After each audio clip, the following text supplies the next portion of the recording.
दोस्तों, आप लोग कैसे हैं। आई होप आप लोग बहुत अच्छे होंगे। दोस्तों, आज के हम टॉपिक में डिस्कस करने वाले हैं ब्लड कंपोनेंट। ब्लड कंपोनेंट के इसके पिछले लेक्चर में हम लोग समझ लिए थे ब्लड कंपोनेंट में पीआरबीसी कैसे सेपरेट करते हैं।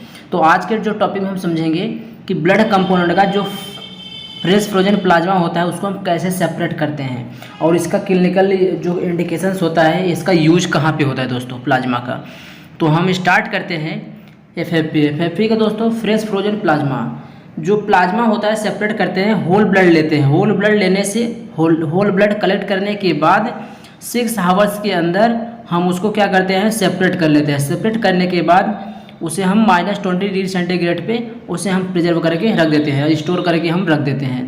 तो दोस्तों, ब्लड कंपोनेंट आप समझ में गया। एफएफपी क्या है, होल ब्लड से हम सेपरेट करते हैं 6 आवर्स के 6 घंटे के अंतराल में उसको क्या है, प्लाज्मा को सेपरेट कर लेना चाहिए और -20 डिग्री सेंटीग्रेड पे एफएफपी को स्टोर करके रखते हैं।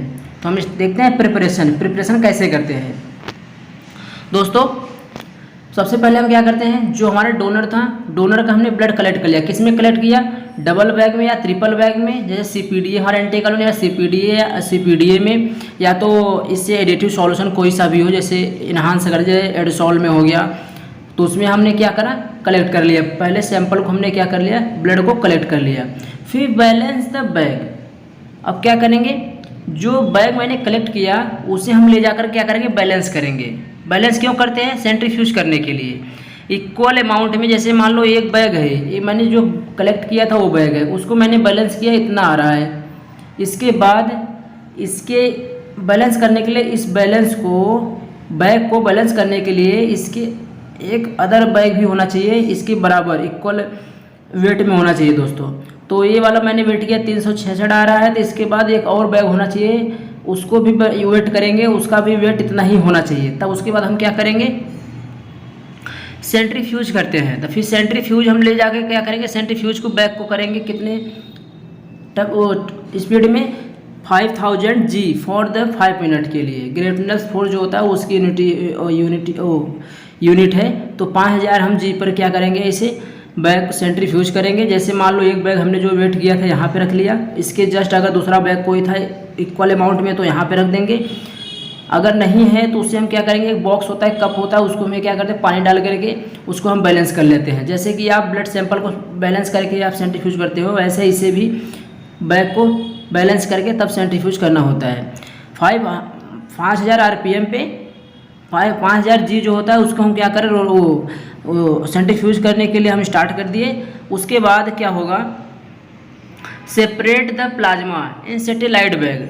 5 मिनट को सेंट्रीफ्यूज को स्टार्ट होने के बाद उसमें क्या होगा, फिर जो प्लाज्मा है वो ऊपर आ जाता है। जैसे आपने ब्लड में पढ़े होंगे सीरम और प्लाज्मा में डिफरेंस, तो उसमें क्या होगा, मान लो ये हमारा सेल्स कंपोनेंट क्या होता है, नीचे सेटल डाउन हो जाता है, ऊपर क्या होता है, प्लाज्मा हमारा होता है। तो वैसे ही जब हम 5 मिनट उसे सेंट्रीफ्यूज करेंगे, सेंट्रीफ्यूज करने के बाद इसमें क्या होता है, जो सेल्स होता है वो नीचे क्या होगा, सेटल डाउन हो जाएगा, ऊपर क्या बचेगा हमारा प्लाज्मा को इसे क्या करते हैं, सैटेलाइट बैग में हम क्या करेंगे, ट्रांसफ़र कर लेते हैं, सेपरेट कर लेंगे। किसमें, सैटेलाइट बैग किसे बोलते हैं, जो पहला बैग है ये प्राइमरी बैग है, उससे जो अटैच बैग होते हैं उसे सैटेलाइट बैग बोलते हैं या ट्रांसफ़र बैग बोलते हैं। और ये वाला जो प्राइमरी बैग बोलते हैं या मदर बैग बोलते हैं। तो इसको हम क्या करेंगे, ये मशीन होता है इससे हम क्या करेंगे, सेंट्रीफ्यूज करने के बाद हम क्या करेंगे, इसमें बैग को हम रख देते हैं। जो सेंट्रीफ्यूज हुआ है तो इसमें जो हमारे प्लाज्मा है या प्रेस होता रहेगा, हम देखते रहेंगे। जब वो प्लाज्मा पूरा बाहर दूसरे ट्रांसफर बैग में चला जाएगा, उसके बाद हम क्या करेंगे, रोक देते हैं इसे, फिर क्या करते हैं, सेपरेट कर लेते हैं। और आगे चल के क्या करेंगे, मान लो ये भी हमारा देखो फ्रेशर मशीन है, जो ब्लड कंपोनेंट, जैसे मान लो हमारे ब्लड हमने सेपरेट किया, सेंट्रीफ्यूज किया, नीचे हमारा क्या है, सेल्स हमारा हो गया, ऊपर क्या है, प्लाज्मा है, इसे हम छोड़ दिए। यहाँ पे दोस्तों कुछ नहीं करना होता, आपको मशीन रहता है यहाँ ऑटोमेटिक आपको छोड़ देना है, आपको प्रेस नहीं करना है कुछ भी, आपको इसे छोड़ देना है, देखते रहना है। आपका जो ट्यूब है इसके थ्रू इसमें आ जाएगा प्लाज्मा इसमें आता रहेगा, देखते रहना है कि प्लाज्मा जब यहाँ से पूरा निकल जाए, 50-60 ml छोड़ देना है आपको प्लाज्मा अंदर ही। इसके बाद आपको इसमें ट्रांसफ़र हो जाएगा। ट्रांसफ़र होने के बाद इसमें हम रोक लेंगे, रोकने के बाद हमारा एफएफपी क्या हो गया, सेपरेट हो गया। और सेपरेट होने के बाद हम क्या करते हैं, label the transfer bag with unit number. उसमें जो हमारा ट्रांसफर बैग हमने किया है, जिसमें प्लाज्मा किया है, उसको हम पहले से उसमें हम लेबलिंग कर लेते हैं। सबसे पहले से मतलब सेपरेशन होने से पहले हम उसमें क्या करें, लेबलिंग कर लेंगे। यूनिट नंबर और ब्लड ग्रुप कौन सा उसको लिख लेंगे सेपरेशन से पहले। सेपरेशन होने के बाद, इसमें लेबलिंग होने के बाद उसको ट्यूबिंग करते हैं दोस्तों। जैसे मान लो हमने जिसमें सेपरेट बैग में किया हमारा पीआरबीसी है, अगर उसको हम ट्यूबिंग नहीं करेंगे, उसे हम सील नहीं करेंगे, तो उसमें से क्या होगा, पीआरबीसी बाहर को निकल सकता है। इसलिए हमें क्या करते हैं, ट्यूबिंग करते हैं। ट्यूबिंग मशीन है, सीलर मशीन, इससे हम सील कर देते हैं दोस्तों।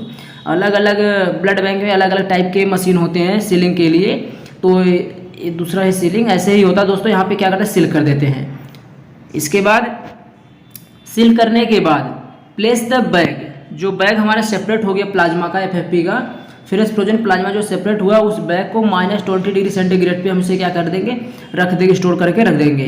तो इसका -20 बिलो -20 डिग्री सेंटी से ऊपर होना चाहिए, -20 डिग्री सेंटीग्रेड या -22 डिग्री सेंटीग्रेड पे एफएफपी को हम क्या करते हैं, स्टोर करके रख देते हैं। स्टोरेज प्लाज्मा लाइफ, प्लाज्मा की जो लाइफ स्पेन होती है 1 ईयर्स होती है, -20 डिग्री सेंटीग्रेड पे रखने या इससे बिलो पे रखने पे।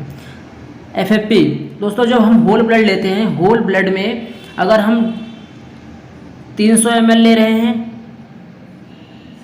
350 ml का या 450 ml का, तो उसकी क्वांटिटी के हिसाब से एफएफपी हमारा कितना सेपरेट होगा, 175 से लेकर 250 ml सेपरेट होता है हमारा होल ब्लड से। इतने हमारे प्लाज्मा एफएफपी जो फ्रेश फ्रोजन प्लाज्मा निकलते हैं।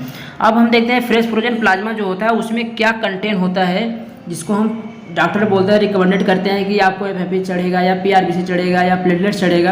तो जो इसमें कंटेंट होता है प्लाज्मा में, 8 फैक्टर जो होते हैं वो होता है, फैक्टर 9 भी होता है, 1 विलिब्रांड फैक्टर होता है, जितने भी कोगुलेशन फैक्टर होते हैं वो प्रेजेंट होते हैं प्लाज्मा में, जो फ्रेश फ्रोजन प्लाज्मा है। इंडिकेशंस क्या है इसका, क्यों प्लाज्मा को सेपरेट वो चढ़ा जाता है, इंडिकेशंस में है मल्टीपल कोगुलेशन फैक्टर डिफिशियंसी। अगर मल्टीपल कोगुलेशन फैक्टर की डिफिशियंसी है आपके ब्लड में, तो उसे क्या करते हैं, तब ट्रांसफ्यूज किया जाता है प्लाज्मा को। Use in anti thrombin deficiency, अगर एंटी थ्रोम्बिन की डिफिशियंसी है उस टाइम भी ये ट्रांसफ्यूज हो जाता है। यूज इन हार्ट सर्जरी, अगर हार्ट की किसी की सर्जरी हो रही है उसमें भी ये यूज होता है, प्लाज्मा को ट्रांसफ्यूज करते हैं दोस्तों। आई होप दोस्तों आप लोगों को समझ आएगा, नहीं समझ कमेंट बॉक्स में कमेंट करके पूछना दोस्तों। इसके पहले जो पीआरबीसी होता है उसका वीडियो अपलोड है, उसका हम डिस्क्रिप्शन में लिंक दे देंगे, आप उसे देख लेना। पीआरबीसी का उसको कैसे सेपरेट करते हैं और ये प्लाज्मा को सेपरेट कैसे करते हैं वो हो गया दोस्तों।